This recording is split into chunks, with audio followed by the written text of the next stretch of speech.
Alexis Moncayo y Licenia Espinel comparten un diálogo con el invitado. En Punto Noticias hablamos de...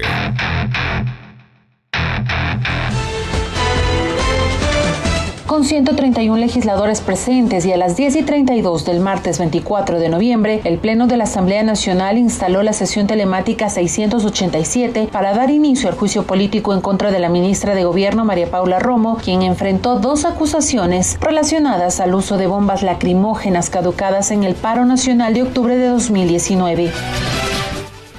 En tanto que en Carondelet, el presidente de la República, Lenín Moreno, con parte de su gabinete de ministros, acompañó a Romo en su exposición de las pruebas de descargo, misma que al finalizar fue aplaudida de pie por todos. Desde tempranas horas, todos advertían de una posible censura a la ahora exfuncionaria. ¿Cómo queda luego de este proceso y todo lo ocurrido a lo largo de su trayectoria como ministra de Gobierno?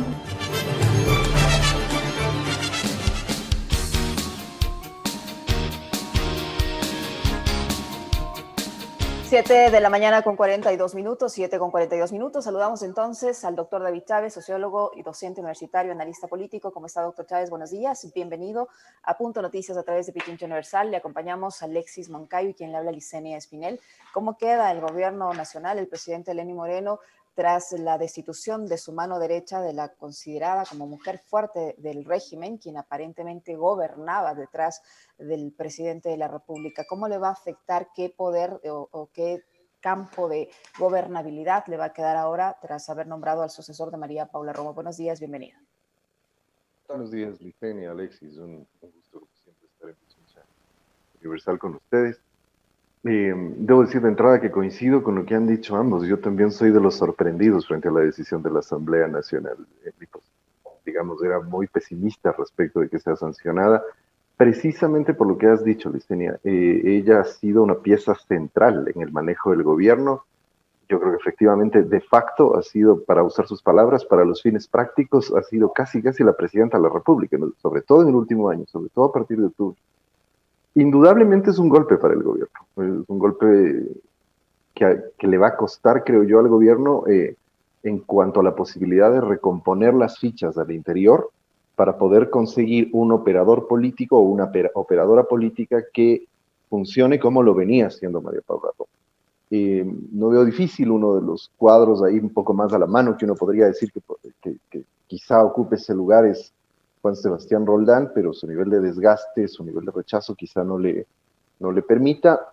Lo otro es que el gobierno también tiene menos de 6 meses ya, creo que podrán capear el temporal hasta terminar el periodo, pero de todas maneras me parece que se quedan con una baja sensible, digámoslo así, en el manejo político en el gobierno.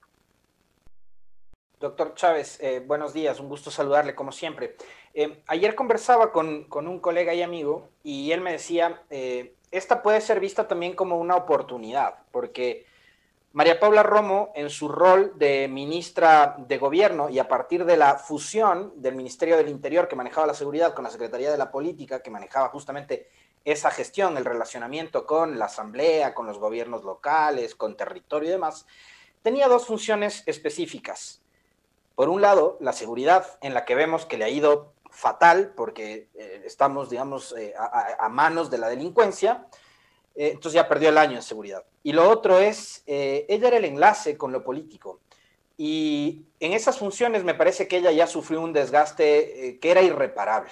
Entonces, esta también puede ser para el gobierno una oportunidad de buscar quizás un cuadro más conciliador, que no se dedique tanto a la bronca, a la venganza, a la revancha política, que no tenga un perfil tan pendenciero como era el que tenía María Paula Romo, que junto a Roldán eran 2 de los perros rabiosos que tenía el gobierno cada vez que había una confrontación, pero vemos que le pone al señor Patricio Pazmiño, no sé si es general o coronel de policía, pero pone un policía al frente del Ministerio de Gobierno, y eso también, digamos, hay sectores sociales que emiten alertas. Entonces, como que no se aprovecha tampoco esta oportunidad para nuevamente volver a tender un puente, y ese puente vendría a ser precisamente el nuevo ministro de Gobierno.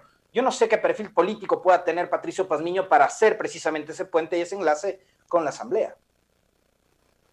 No, es que lo que habría que leer o interpretar de la destitución de María Paula Romo es que no es el desgaste, como bien has dicho, no es el desgaste solo de ella, es el desgaste del gobierno y de su forma de hacer política. O sea, no es un ministro de segunda o tercera línea, ha sido, como ya lo decía Licenia, la mujer fuerte del gobierno, la que representa la política gubernamental. Esa es la ministra que acaba de ser destituida. Entonces, es difícil, por un lado, pensar que un gobierno que ha operado por 3 años y medio, casi toda su gestión de gobierno, bajo ese esquema de un control político del Estado y de utilización del aparato estatal con el apoyo de sectores de fuera del aparato estatal para consolidar y concentrar poder por una parte y para la persecución política y para la represión, como ocurrió en octubre, me parece que es muy difícil que este gobierno salga de ese esquema, ¿no? El diálogo, de hecho, inclusive hay quienes, yo no concuerdo con esa visión, de que se podía decir que el gobierno tuvo 2 etapas, una primera de diálogo y no sé qué, y una segunda de autoritarismo y represión. No, me parece que se equivoca esa lectura. El diálogo fue un instrumento político para consolidar esta concentración de poder que tuvo el gobierno. María Paula Romo es un subproducto, es un resultado lógico de lo que ocurrió con las estrategias políticas del gobierno de estos últimos años. Sin embargo, yo no creo que eso vaya a cambiar, además por una razón que me parece muy importante. Estamos en los meses electorales. Una clave, de hecho, el discurso que dio ayer María Paula Romo, sobre todo al concluir su segunda intervención, simulaba más un discurso de campaña política, con ese mensaje de evitamos ser Venezuela, por ejemplo. Esto está en el marco y en el contexto de la campaña electoral. Y para el gobierno, alineado con los sectores de derecha, particularmente con Lazo, porque lo de ayer solo fue un lavado de cara de Creo, en lo que habría que decir de paso, hay que ser un poco suspicaz, y yo me temo mucho que hubo ciertos acuerdos para poder dar estas. Me suena a mí a que esto fue una salida pactada de la ministra con los sectores de la Es del mal menor, ¿no? Es del mal menor, bajarse a una funcionaria para no comerse la elección presidencial del 2021. Exactamente, para los sectores, porque recuerden, en este espacio yo lo he dicho insistentemente, tras del gobierno hay un pacto de poder entre élites políticas y económicas. Y siempre hay que tratar de leer lo que pasa en la política ecuatoriana actual a partir de cuáles son los movimientos que se está teniendo en ese pacto de poder. Efectivamente, lo más conveniente era lavarle un poco la cara, creo, para que no termine tan ensuciado como está ya por haber estado cercano a este gobierno. Me parece que ahí habría que ver, quizá, y quiero retomar lo que decías en tu comentario, Alexis, temprano, es decir, quizá esto de la renuncia en el comunicado oficial respecto a María Paula Romo no fue un lapsus, quizá inicialmente barajaron esa posibilidad, tal vez.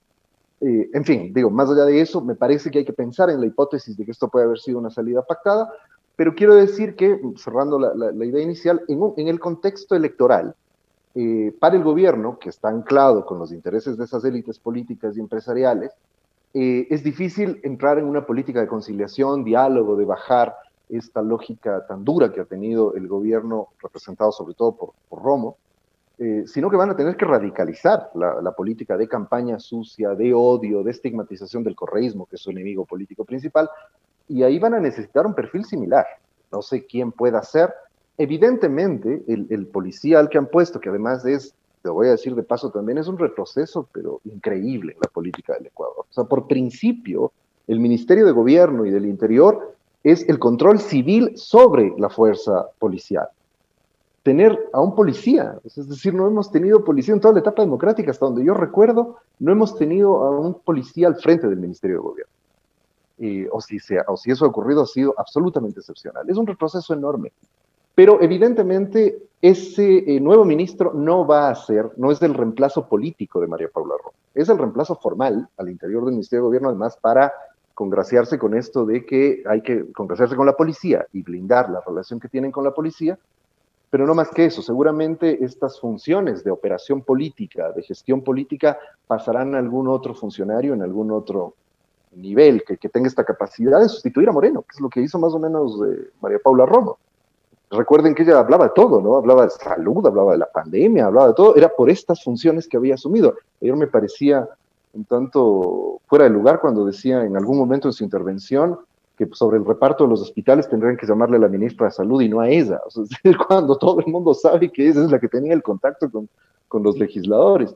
Entonces, me parece que es muy difícil llenar eso, pero creo que por cómo los estrategas y por cómo la gente que está operando tras bastidores en este gobierno, que es algo de lo que se habla poco, pero que es muy importante, lograrán de alguna manera resolver este problema. Quizá distribuyan estas lógicas de operación política entre varios de los funcionarios de gobierno, pero me parece que no se alterará demasiado esto, no se alterará demasiado la política de gobierno, quiero decir. Además, con el nivel de desgaste que tiene el gobierno, ni siquiera creo que les interese. Doctor Chávez, ¿cómo queda la asamblea una vez que se dio la destitución por la votación que se dio y como se dice, tal vez por este pacto oculto el fortalecimiento de este pacto entre el gobierno y Creo? ¿Cómo queda la asamblea? A ver, creo que la asamblea, es que en realidad el problema es que el juicio no cambia radicalmente la situación política, ¿no? Creo que la asamblea difícilmente se va a recuperar de la situación de desgaste y de desprestigio tan grave que tiene. Una asamblea con todas y todos lo sabemos, de las asambleas con mayor desprestigio de la historia democrática reciente. Me parece que esto no se va a recuperar. O sea, la asamblea va, difícilmente igual, porque también le quedan ya unos pocos meses, difícilmente va a salir de eso. Parece que en cierto sentido recupera algo de la enorme deuda que tiene la Asamblea Nacional con el país. O sea, recuerden que la Asamblea en octubre del año pasado debió haberse reunido para, de alguna manera, evitar que los gravísimos hechos de octubre lleguen al nivel al que llegaron. Sin embargo, la Asamblea guardó silencio, se escondió, no existió Asamblea durante esos días, y ahí, por ejemplo, tenemos la Asamblea le debe al país un montón. Parece que lo que ha hecho ayer la Asamblea Nacional es apenas empezar a reparar algo de esa enorme deuda que tiene con el país. Además de la obsecuencia con el gobierno, de haber permitido que una gran cantidad de los atropellos y abusos que el gobierno ha cometido hayan pasado con el apoyo y con el respaldo de la Asamblea. Ahí hay una deuda muy grande que tampoco los meses que le restan van a servirle. Me parece que, insisto, al final lo que se está haciendo del lado de quienes han sido los que apoyaron al gobierno, intentan por ahí un lavado de cara que les permita consolidar sus posiciones en el electorado. Y ahí yo quisiera hacer una acotación que me parece importante por cómo el contexto electoral está incidiendo en las posiciones frente ahí en la Asamblea, digamos, sobre todo. Y es que en realidad, si uno analiza con detalle, María Paula Romo es, en términos políticos, más allá de las formalidades, que a mí me parecen, no entiendo bien el proceso parlamentario, pero me parece que son secundarias en realidad, pero más allá de las formalidades, en realidad María Paula Romo es destituida por dos posiciones contrapuestas, que es lo curioso, ¿no? Que se graficarían en esto que ella de manera tanto absurda decía, el pacto entre el correísmo y el social cristianismo. Porque en el centro el problema es, y eso es lo que deberíamos recuperar en el debate nacional, porque eso es un tema secundario en buena medida, el centro es las violaciones, las graves violaciones a los derechos humanos que ocurrieron en octubre. Políticamente esa es la razón por la que Romo se va. Pero lo curioso es que quienes votan a favor de la destitución tienen dos posiciones contrapuestas. Está la posición del correísmo y Pachacuti que por fin dejó de votar con el gobierno, que apuntan precisamente a que se cometieron graves violaciones de derechos humanos y que sobre eso tiene responsabilidad María Paula Romo.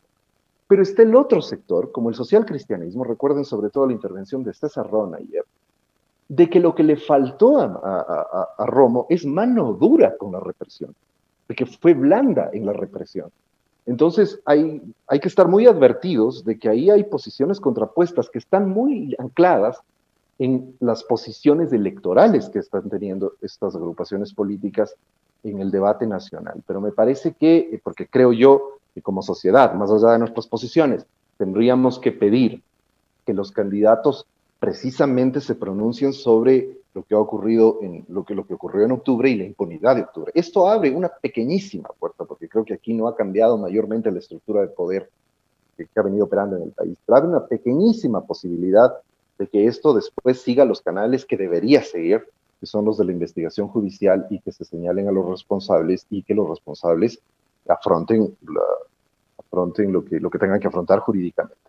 Esa es una pequeñísima posibilidad, pero está abierta luego del juicio. Pero creo que es importante tener en cuenta que estamos hablando respecto de lo de octubre de dos posiciones divergentes en la destitución de María Paula Romo.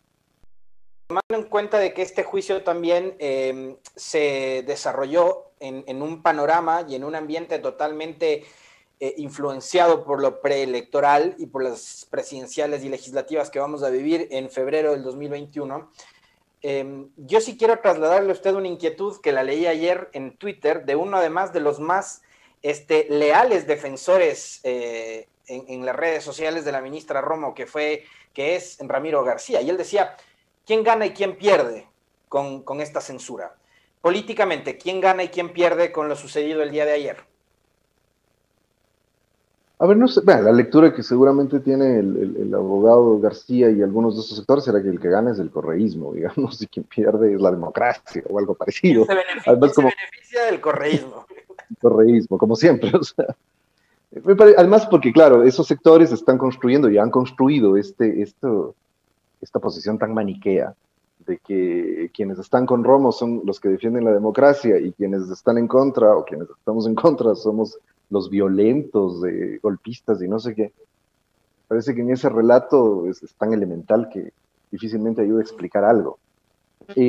A mí más bien, insisto, me parece porque yo creo que si bien el correísmo gana la posición de haber podido confrontar con el gobierno, pero esa no es una novedad. Ahí habría que hacer un análisis más detallado de cuánto más va a ganar el correísmo como el sector más consistente en la oposición al gobierno. Además, ha sido el sector que se ha mantenido en la oposición prácticamente desde el inicio del gobierno.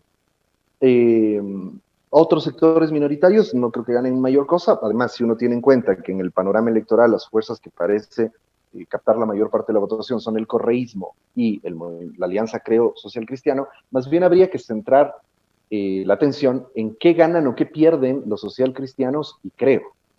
Me parece que ahí el que puede ganar algo, tampoco me parece que es mucho lo que gana, es Creo por lo que hemos venido diciendo. Es decir, Creo logra mostrar que puede tener distancia del gobierno. Es decir, me imagino que seguramente uno de los argumentos en campaña que tendrá Guillermo Lasso cada vez, porque seguramente le recordarán muchas veces que gobernó con Moreno, uno de los argumentos para decir que no es cierto seguramente será decir que ellos votaron para la destitución de la ministra más importante del gobierno de Moreno como una demostración de que no estaban casados con el gobierno de Moreno.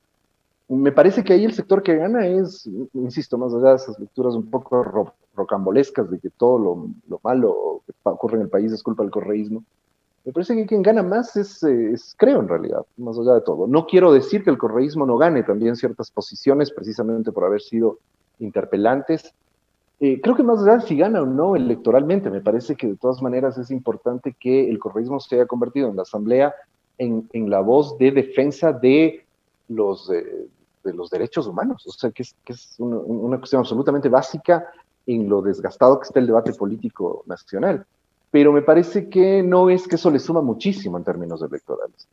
Quizá Creo gana un poco más, con la posibilidad de lavarse un poco la cara, pero también me parece que no es tampoco que gana muchísimo más de lo que ya pueda haber ganado.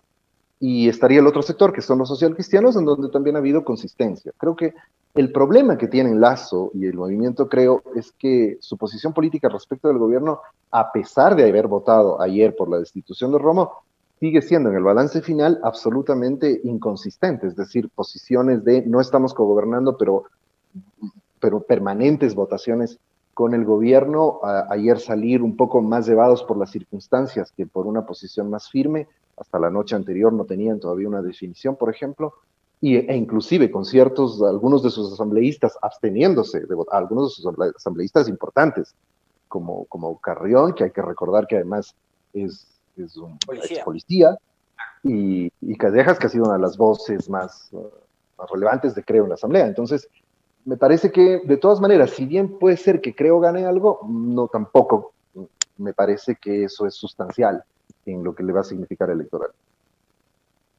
Doctor Chávez, ¿cómo interpretar los argumentos con los que formuló la réplica la ministra Romo en el sentido de meter allí el tema del ISPOL y decir, fíjense en la fecha, que esto fue en el 2015, como liberándose de la responsabilidad que ella sí tiene también en las inversiones que ha hecho el Instituto de Seguridad Social de la Policía Nacional, por un lado? Por otro, lo que dijo el presidente Moreno, que el reemplazo de Romo podría abrir la puerta para una especie de reconciliación con los sectores que están opuestos al gobierno. ¿Usted cree que es posible?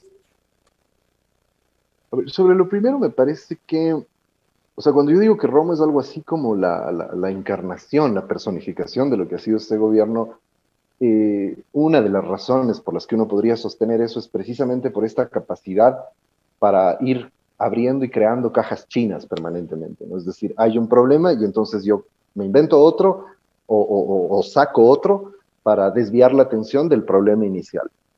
Y su defensa fue básicamente eso, ¿no? Su defensa fue básicamente evadir la responsabilidad frente a las violaciones de derechos humanos de octubre, haciendo un sinnúmero de malabares discursivos y demás para llevar la atención a otras discusiones. O sea, que si la policía, que la seguridad, que el ISPOL, que los correístas y la corrupción correísta, es decir, desvió todo el tiempo de lo que tenía que ser una defensa más clara respecto de las acusaciones que le estaban haciendo.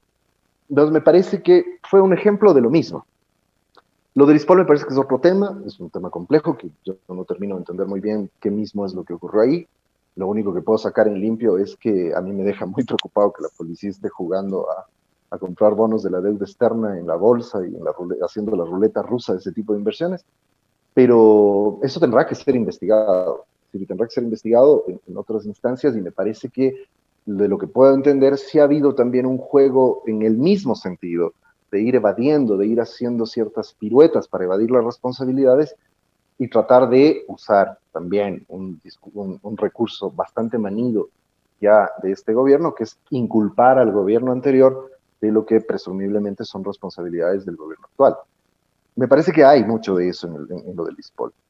Sobre el segundo tema, que es lo de si es posible la reconciliación y demás, me parece que con el discurso de Romo, con el discurso de Moreno en la cadena de anoche, difícilmente puede haber reconciliación. Si la lógica del gobierno sigue siendo los ataques, la estigmatización, es decir, todos los que se oponen al gobierno son mafiosos, corruptos, golpistas y terroristas, es muy difícil que haya posibilidad de reconciliación y si además se pone a un policía, que ahí no importa, digamos, seamos sensatos en ese sentido, no importa si es el policía A o B, los policías no están formados para el diálogo democrático, esa no es su lógica, porque su lógica es otra institucionalmente. El policía es formado para respetar el mando jerárquico y para funcionar en la lógica de jerarquías, no de diálogos horizontales y democráticos. Entonces es muy difícil que de ahí surja una posición democrática como la que se requiere en este momento. Yo lo veo muy poco probable, además porque, insisto, no creo que el gobierno quiera ir en esa dirección. Doctor Chávez, nos va terminando el tiempo, pero yo sí quisiera una valoración suya y una reflexión sobre cómo quedan las instituciones después de este juicio político. Porque, a ver, María Paula Romo siempre quiso imponer el relato de que este juicio no era solo contra ella, sino contra la policía, ¿no? Y en las puestas en escena, en sus redes sociales, en los videos que subía, en las dos comparecencias, tanto en la Comisión de Fiscalización como el día de ayer ante el Pleno, aunque de forma telemática y de tales, estuvo acompañada de parte de la cúpula policial. Por un lado, ¿cómo queda la policía después de haber cumplido un rol político dentro de este caso, cuando no tenía nada que hacer ahí? Y por otro lado, ¿cómo queda la opinión pública y los medios de comunicación que se han convertido en los grandes defensores de esta ministra que hoy ha sido destituida, censurada y cesada en funciones? Bueno, esos son dos puntos cruciales porque yo, digamos, contextualizaría las preguntas que haces, Alexis, en función de algo. ¿Qué significa eso, el cómo queda la policía y el cómo quedan los medios respecto de la democracia en el Ecuador? Que es lo que deberíamos discutir con más profundidad. Sí, a mí me parece que es terrible que se haya politizado a la policía y se la haya puesto en medio. No hay un hecho más político que un juicio político. Es decir, ese es un hecho densamente político. Es un espacio en el que las fuerzas del orden, las instituciones como la policía, etcétera, como el gabinete ministerial incluso, deberían estar al margen completamente. Digamos, el gabinete puede estar, ¿no? Como estuvieron ayer, pero el que esté la policía en un evento así es realmente grave porque se está vulnerando la institucionalidad democrática. Ellos que se dicen los grandes defensores, que es de las cosas más risibles que pueden decir, ellos que se dicen los grandes defensores de la democracia, atropellando la institucionalidad democrática al politizar a la policía y ponerla como escudo humano casi de la defensa política de una ministra que es la encargada de la política. Entonces me parece que eso es muy grave, me parece que la policía ha cometido errores muy graves desde octubre en adelante, bueno, inclusive desde un poco antes. Yo te he escuchado permanentemente hacer referencia al caso tan triste de lo que ocurrió con el femicidio de Ana Carolina, por ejemplo. Carolina. Y entonces ahí es donde uno ve que la policía no viene funcionando desde hace algún tiempo atrás. Me parece que sí, esto ha sido además muy maniqueo, decir, si me atacan a mí, están atacando a la policía. Pero con toda honestidad, me parece que también la respuesta de los interpelantes, creo que de todos, porque no oí una posición distinta de ninguno, de en cambio decir, no, esto no es contra la policía, es contra usted, me parece también que es inconsistencia. Es decir, no sé por qué no hay el ánimo de señalar lo obvio.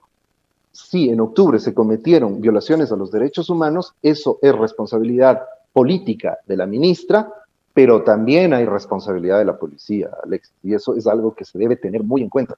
Es decir, no sé por qué no se quiere hablar de las responsabilidades de la policía en la represión de octubre.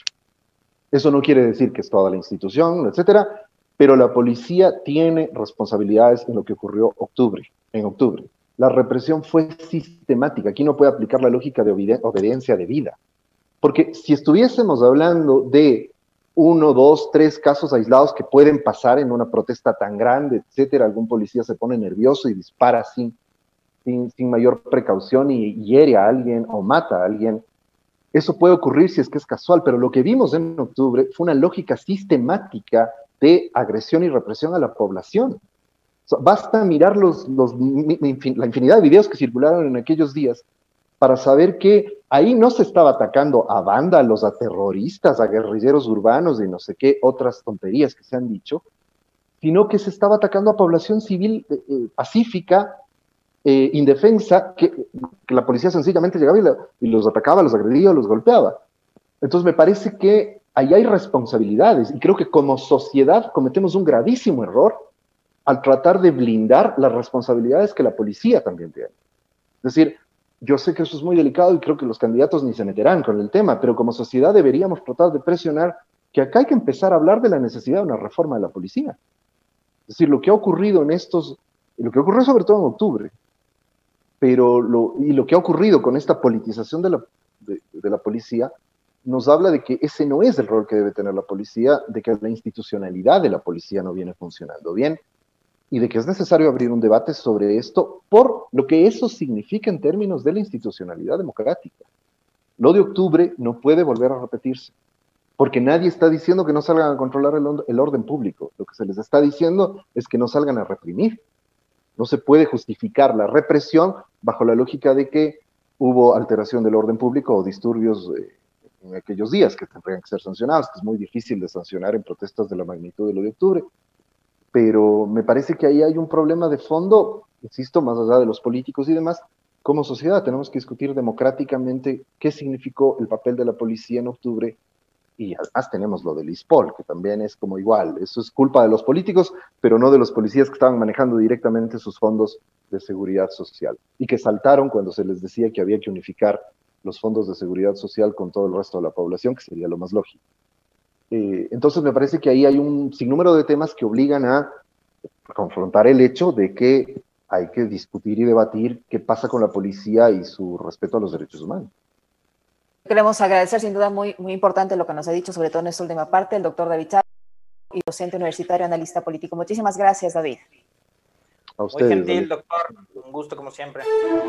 Punto Noticias. Apasionados por las noticias.